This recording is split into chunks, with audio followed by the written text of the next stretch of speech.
One More Turn. Episode 506. Overrated.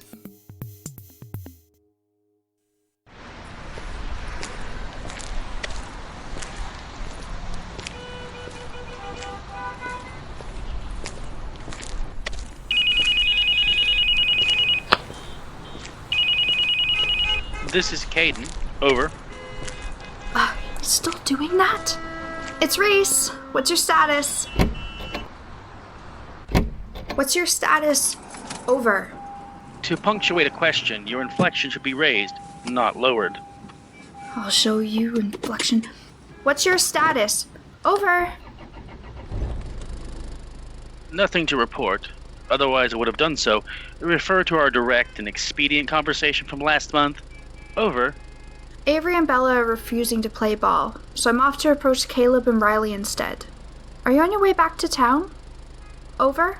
I am progressing through traffic congestion at a steady, albeit reduced, pace due to maintenance obstacles. Further, what is the relevance of Avery and Bella declining to partake in a recreational activity to our course of action? Over. If Joe Friday and Lieutenant Commander Data ever had a love child, couldn't you just say, traffic's backed up due to roadwork? Over. In your parlance, yes. That is what I just said. Over. How did Avery find his mute button to... You failed to inform me that Hudson is your biological brother. Full biological brother. To quote Bella, who I learned it from instead. Over. Curious. I have not yet been introduced to that woman. How would she know of this association? Over. Maybe her girlfriend let it slip. Over. I'm only just coming to meet you now, Caleb, so how can you be inside my head? For the record, who is the third party you are addressing? I heard you speak after uttering your latest over, so that comment must not have been directed to me. Over. It's just me, myself, and I in this conversation. Over. Am I the me, myself, or I in this context? Over. Did you just try and make a joke? Over. That you have to ask demonstrates that I will need to construct my humor more clearly in the future. I thank you for the timely and relevant feedback. Over. Remember that we must not be seen together. You've got to isolate Riley and Caleb in the waiting room while you accompany the others to Nora's room or disperse them. Over. I remember. My name is not Gary. And given that Gary is old and as we age... It's no better when you have to explain it, Caden. Let's get to this. Over. Over.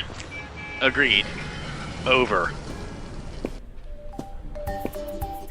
The nurse must have thought Riley was Nora's spouse, not me. How's that? Even I think Riley looks more masculine than I do. Hey, that's my sister you're talking about. My snowflake. How come she hasn't melted from all the hot air you expelled to utter that name? You're still just jealous she chose me over you. Between her father's death when she was a teenager and Hudson becoming her legal guardian afterwards, I see now I had no way of competing with those daddy issues. How about instead of making a punchline or being the punchline, you just get punched instead, twerp? Twerp, huh? How 1920s contemporary of you. Caleb, Hudson, Gary, Max, salutations to you all. Has Riley been in your company? I have some questions about the source of the document she supplied me recently. You mean the documents she supplied us? Well, let me bring you up to speed, little bro. She got them from your girlfriend. Little bro, I've never been so flattered to have been so blatantly copied. You do not have a monopoly on naming relationships in this town. Max, if Avery were carrying my child, I would want to be at her side at the culmination of that conception. I believe Riley would certainly make way for you in delivery. You are one strange dude, Caden, but I'm glad you decided to stick around this season. Children, in this case. Oh shit, I hope he's out of earshot. Unlikely. Even if so, way to ruin the surprise for... Oh, it's just Hudson. And Caden. Something tells me Caden doesn't feel surprise, only processes it. Gary, I saw this vaporizer in the corner store this morning and thought of you. Close. Bella pushes Hudson out of the space station's airlock.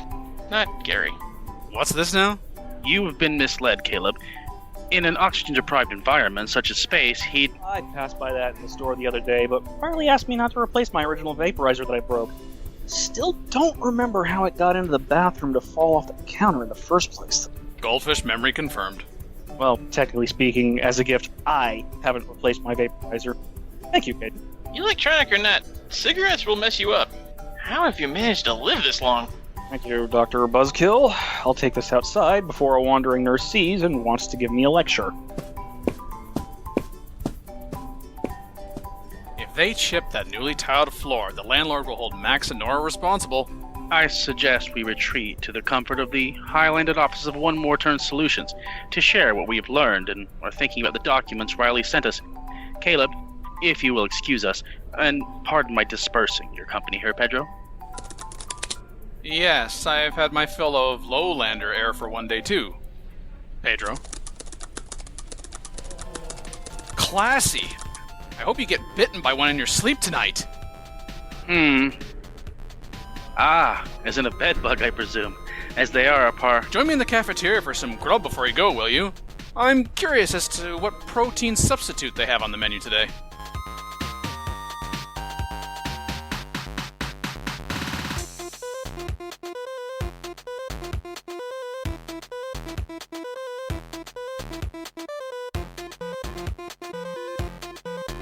One More Turn, written and created by Daniel Dan Q. Quick, edited by Michael Ubermarkler Bryant and Dark Cloud, directed and produced by Daniel Dan Q. Quick. Characters in order of appearance: Caden, voiced by Ernie Darkest Onion; Reese, voiced by Ayla Kalina Rades; Max, voiced by Dark Cloud; Gary, voiced by Christopher Blauerfackel Ryder; Hudson, voiced by Daniel Dan Q. Quick; Caleb, voiced by Michael Ubermarklar Bryant.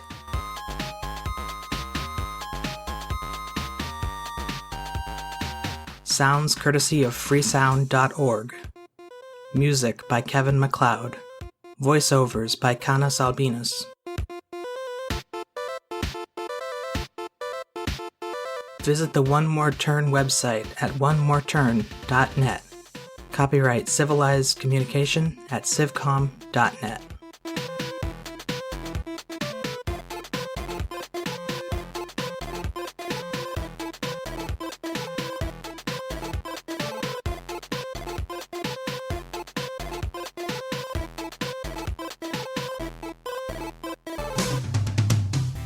On the next episode of One More Turn. You can stick that jock-itch attitude where the sun don't shine, you infuriating bastard. Gary suggesting that you're out to punish me is starting to sound closer to the truth. Really? Really now? This is where you want to have it out, huh?